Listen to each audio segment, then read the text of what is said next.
There is a moment that exists before every great performance. It doesn't happen under the lights. It doesn't happen in front of cameras or crowds. It happens in the silence that precedes all of it. A hallway, a locker room, a quiet corner where no one is watching and nothing has been decided yet. That is where Caitlin Clark lived before her Team USA return. The weight she carried wasn't just about basketball. It never is at this level. It was about narrative, the story already written for her by people who had never played a minute at this altitude. Expectations had been layered on top of expectations until the original person underneath was almost invisible. And yet, she showed up, quietly, with the kind of focus that doesn't announce itself. Returns are always more complicated than arrivals. An arrival is clean, you come in unknown, unburdened. A return means walking into a room where everyone already has a version of you in their head. Some of those versions are generous. Many are not. But here's what the outside world consistently missed about her. She had built, over years of being underestimated and overanalyzed, a wall between the watching and the doing. Between the noise and the work, the court was the one place where that wall held completely, where the only things that mattered were the things happening right now, on this floor, in this moment. She stepped into that Team USA environment carrying everything the world had placed on her, and she set it down at the door. What walked onto that court was not the version of Caitlin Clark that existed in arguments and highlight reels. It was something older, simpler, and far more dangerous to every opponent in that gym. A basketball player, completely, and without apology herself. Mitchellville, Iowa does not appear on the maps people use when tracing the origins of greatness. No famous arenas, no storied basketball tradition, just quiet Midwestern streets where people work hard without expecting anyone to notice, and where the values that come from that kind of living tend to go very deep. This is where Caitlin Clark grew up. Her family understood competition without being consumed by it. Her father was an athlete. Her mother was an athlete. Her brothers played sports. The Clark household communicated love through challenge, through the quiet but unmistakable message that you are capable of more than you are currently doing. She was the youngest. She watched her brothers with the intensity that younger siblings develop when they are trying to earn their place in a world not built to their scale. She lost repeatedly, in the way younger siblings always lose when outmatched. But her relationship with losing was different from the beginning. She never treated it as a verdict. She treated it as information. By the time she reached Dowling Catholic High School, the numbers were extraordinary. But numbers told only part of the story. What they couldn't capture was how she moved through a game, never rushed, never late, always arriving at the exact moment the situation required her. She chose Iowa for college. Not because she couldn't leave, because she understood, with a maturity beyond her years, that the place where you feel most like yourself is often where you do your best work. She wasn't running toward comfort. She was running toward clarity. Every elite athlete eventually encounters a system, not just a team or a coach, a system. A philosophy about how the game should be played, who should touch the ball, when, and from where. Systems are built on what has worked before. They are designed around known quantities, proven methods, repeatable outcomes, and they are, almost by definition, uncomfortable places for players who operate outside the boundaries of what has been done before. Caitlin Clark has spent her entire career negotiating with systems. At Iowa, head coach Lisa Bluter gave her something rarer than a system. She gave her a framework with room inside it. Room to be unconventional. Room to attempt shots that made assistant coaches nervous. Room to fail in ways that would eventually become the foundation of something extraordinary.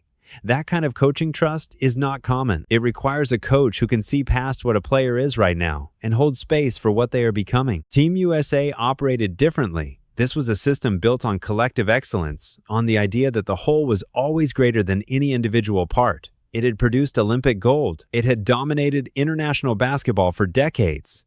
It did not need to be reimagined. It needed to be joined. For Clark, joining meant something specific. It meant learning to operate within a structure that was not built around her strengths and finding, inside that structure, the places where her game could still breathe. She did exactly that, not by changing who she was, by expanding who she could be. Most people watch basketball and see the ball. They follow the obvious, the dribble, the pass, the shot. What they miss is everything happening away from the ball. The cut that created the space 3 passes ago. The screen set at the wrong angle on purpose. The hesitation step that froze a defender for exactly half a second, long enough to open a window that closed before most players even noticed it existed. Caitlin Clark sees all of it. Not occasionally, not in flashes.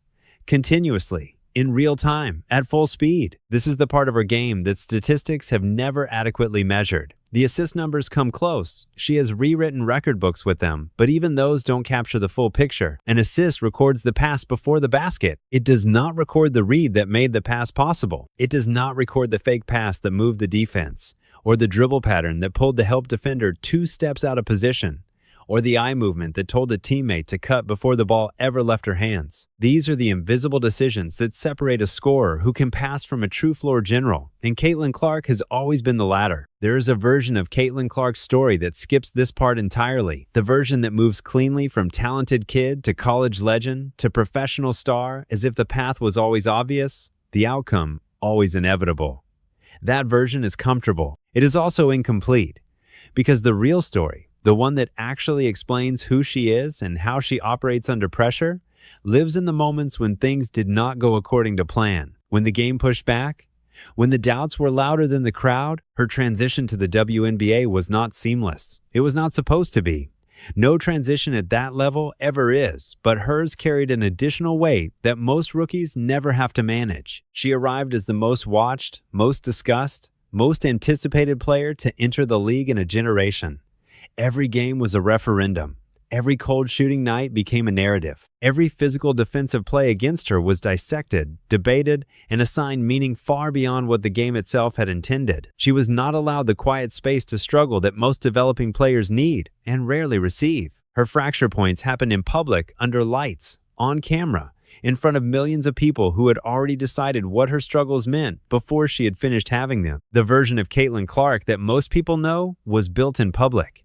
The logo threes, the no-look passes, the performances that stopped conversations mid-sentence and made people reach for their phones to make sure what they just saw was real. But that version, the one that exists in highlight reels and memory, is only the visible surface of something that was constructed almost entirely in private, in gyms with no cameras, in early mornings with no audience, in the repetitive, unglamorous, deeply unsexy work that elite performance always requires and almost never gets credit for. People who have worked alongside her at the professional level describe a consistency that goes beyond motivation or discipline. Motivation is emotional. It rises and falls with circumstances, with results, with how the last game went. What Clark operates with is something more structural than that. A relationship with preparation that does not depend on how she feels on a given morning or whether the previous performance justified the effort. She prepares the same way when she is playing the best basketball of her life as she does when she is working through a difficult stretch. The process does not change because the results fluctuate. That kind of consistency is not natural. It is built deliberately, over years, through 1,000 decisions that nobody witnessed and nobody applauded. No athlete becomes who they are in isolation. The development that happens in private, the hours, the repetition, the internal work always exists, alongside something equally important. The people, the coaches who saw something before it was fully formed, the teammates who pushed without knowing they were pushing, the rivals who made the game harder in ways that ultimately made the player better. Caitlin Clark's career, examined closely, is as much a story about relationships as it is about basketball. The people who surrounded her at each stage didn't just support her development, they shaped the specific direction it took. Lisa Bluter gave her permission to be extraordinary at a time when extraordinary was still being mistaken for reckless. Her Iowa teammates gave her a competitive environment that was simultaneously safe enough to experiment in and demanding enough to force real growth. And then there were the players she encountered at the professional level, veterans who had built their careers inside systems Clark was still learning to navigate, who communicated through the game itself the standards that existed at this altitude. Some of those interactions were warm, some were not. All of them were instructive, because the players who challenged her most directly, who refused to make space for her simply because the outside world expected them to give her something that comfort never could. They gave her resistance. And resistance, for a player of her particular makeup, has always been the thing that produces the most growth. The Team USA return did not announce itself with a single iconic moment.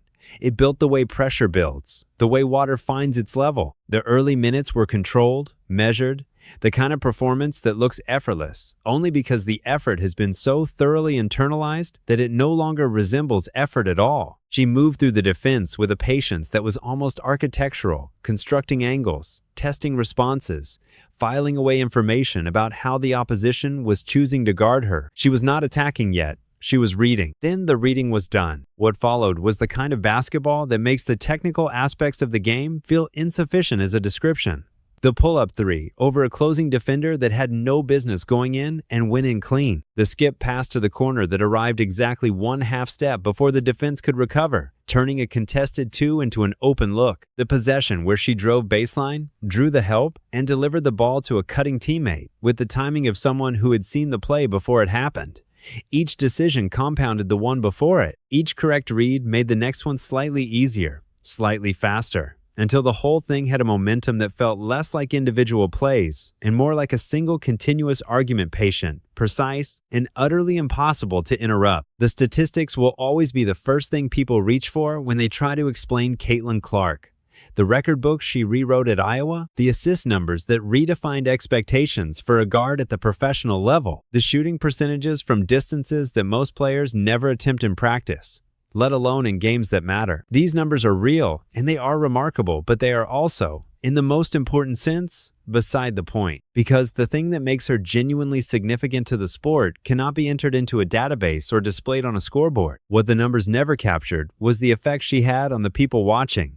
Not the fans, though. The fan phenomenon around her was genuinely unprecedented for women's basketball. The people watching from inside the sport, the young players in gyms across the country who saw someone play the game in a way that expanded their understanding of what was possible for them. The coaches who had to rethink defensive schemes they had used for decades because one player had made them obsolete. The teammates who described the experience of playing alongside her, not in terms of wins and losses, but in terms of how the game itself felt different, more open, more possible, more alive when she was on the floor. That kind of influence does not show up in box scores. It shows up in the next generation. It shows up in the players who are currently 10 years old, watching her, and quietly deciding what kind of player they intend to become. The most interesting thing about where Caitlin Clark stands right now is not what she has already accomplished.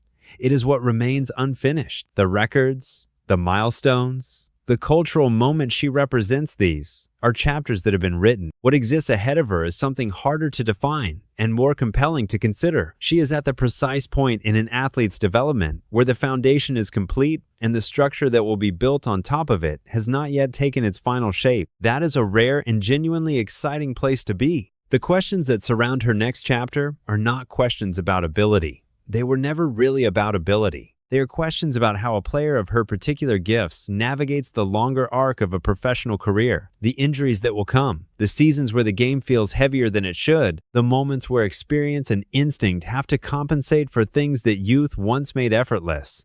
Every great player faces these questions eventually. The ones who become truly legendary are the ones who find answers that nobody anticipated. Based on everything she has shown in Iowa, in Indianapolis, in a Team USA uniform, Caitlin Clark has never once produced an answer that anybody saw coming. The story is not finished. It is barely past its opening chapters. And that, more than any record or any performance or any single defining moment, is the most remarkable thing about her.